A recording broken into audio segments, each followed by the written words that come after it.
Muy buenas a todos. Acabamos de ver en funcionamiento el cilindro, en funcionamiento automático utilizando memoria de relé.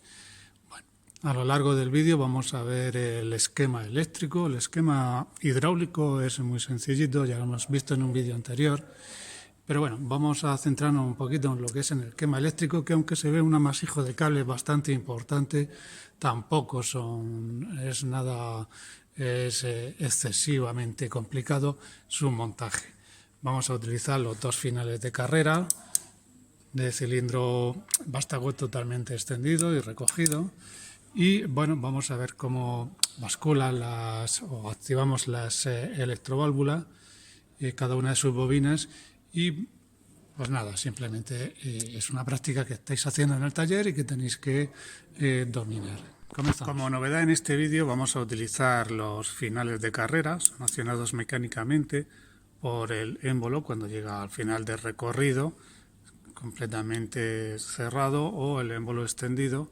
¿Vale? Estos finales de carrera no tienen ningún misterio, simplemente son, vamos a ver si muestro el detalle, son dos interruptores, entre el 1 y el 2, perdón, dos pulsadores entre el 1 y el 2 normalmente cerrado, entre el 3 y el 4 normalmente abierto. Cuando el émbolo lo actúa sobre el final de carrera, el 1 y el 2 se abre y el 3 y el 4 se cierran.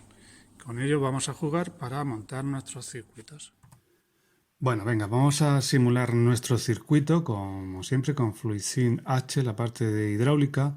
Yo he puesto todos los elementos por aligerar el vídeo, que no se haga muy pesado, o que no se haga más pesado, mejor dicho. Vale, en la parte de la izquierda tenemos lo que es el circuito hidráulico, la electroválvula de 4 vías, 3 posiciones, cilindro de doble efecto, presión, tanque, la electroválvula con su bobina I1 y 2. Y en la parte de la derecha tenemos todo lo que corresponde a la electricidad. A ver, un comentario. Tenemos esto ya, un circuito muy parecido en neumática, muy parecido, no es lo mismo, pero parecido. Lo digo por si alguna cosa que no explique ahora, pues bueno, ya que sepáis que está hecho en otro vídeo anterior y ya os dejaré abajo el enlace. A ver, en la regla que hemos puesto, con sus marcas finales de carrera, el 1.3 y el 1.4, el recorrido 200 milímetros, 20 centímetros en nuestro cilindro. Y nada, aquí simplemente voy a hacer las uniones eléctricas para ir comentándolas poco a poco.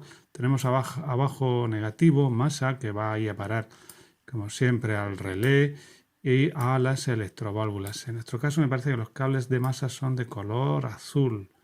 Bueno, ¿vale? Luego tenemos que vamos a poner un interruptor que he llamado I1, que va a poner a poner en funcionamiento o a parar el circuito, bueno, el movimiento.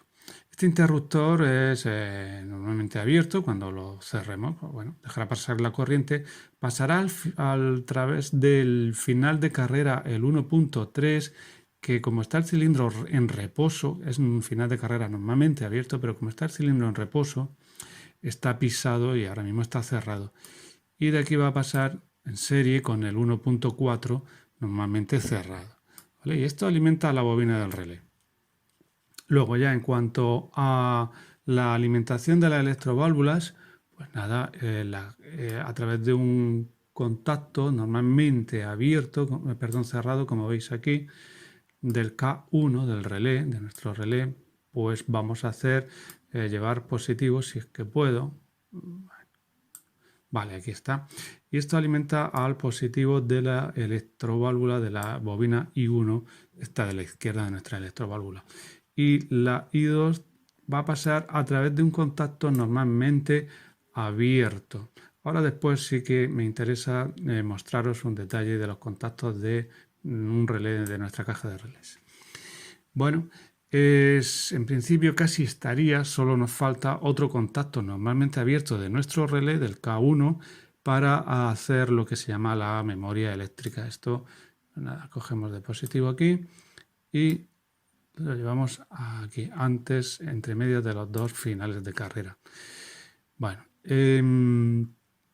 vamos a probarlo. Lo ponemos en marcha, le damos al play y vemos que aquí, pues como siempre, hay alguna cosita que nos da error, aunque ese error es que está muy cerquita. Vamos a ver, en reposo, sin activar el interruptor, vemos que I1 está alimentada, pasa a través del contacto este normalmente cerrado, K1 está alimentada. Hay presión, ¿vale? El cilindro vuelve a su posición de recogido. Esto, a ver, pudiéramos evitarlo si ponemos más relés y más contactos, pero bueno, es un primer circuito muy sencillito. Si activamos ahora, cerramos el interruptor, bueno, pues ya voy jugando con los finales de carrera, como veis aquí, para alimentar I2 y I1. Cada vez que se pisa uno de los finales de carrera, pues alimento o no a la bobina del K1 y hago alimentar a las bobinas I2 y I1 para meter presión en un lado o en otro lado del cilindro. Bueno, en lo que se refiere a los elementos del circuito hidráulico, lo que es en sí el grupo de impulsión del aceite, la electroválvula, los manguitos, los conductos por los que circula el fluido hidráulico y el cilindro diferencial de doble efecto, esto ya lo hemos visto en vídeos anteriores y no lo vamos a estudiar aquí. Os dejo en el enlace en la descripción. Lo que sí me interesa es echarle un vistazo rápido al módulo de relé, concretamente a uno de ellos, que es el que hemos utilizado en este circuito para estudiar un poquito sus contactos y sus conexiones. Bueno, pues este es nuestro módulo de relé. Fijaos, tiene 3 relés. Vamos a fijarnos en uno de ellos solamente, son todos iguales. Y tenemos aquí abajo, a la izquierda, el borne A2, que va a ser negativo de la fuente de alimentación, y por el borne A1 entrará positivo a la bobina del relé. Esta bobina es alimentada a 24 voltios. Tiene un diodo LED, un testigo rojo, que se encenderá cuando esté la bobina alimentada, excitada. Y luego tiene pues 4 conmutadores. Y en función de los conmutadores, como los usemos, podremos utilizar contactos normalmente cerrados o normalmente abiertos. Por ejemplo, entre el terminal 12 y el 11 que tenemos aquí es un contacto normalmente cerrado. Cuando bascule, pues el conmutador comunicará el terminal 11 con el 14. Si queremos utilizar un contacto normalmente abierto, pues sería, por ejemplo, el 24 y este de aquí que pone 21. Esto está normalmente abierto. Cuando bascule, entonces habrá comunicación entre 24 y 21. Y así con este otro conmutador, tercero y el cuarto conmutador. Bueno, todos los relés son exactamente igual y vamos a utilizar estos contactos para montar nuestros circuitos. Continuamos. Y bien, a modo de conclusión diría que es un circuito muy interesante, muy didáctico, en el cual pues bueno, manejamos la hidráulica y la electricidad y que su dominio es necesario en el taller sobre todo en los vehículos industriales donde se utiliza la hidráulica y hay que controlar las electroválvulas mediante la electricidad y la electrónica. Bueno, nada más, espero os haya gustado, os sirva para montar la práctica y nos vemos en el siguiente vídeo.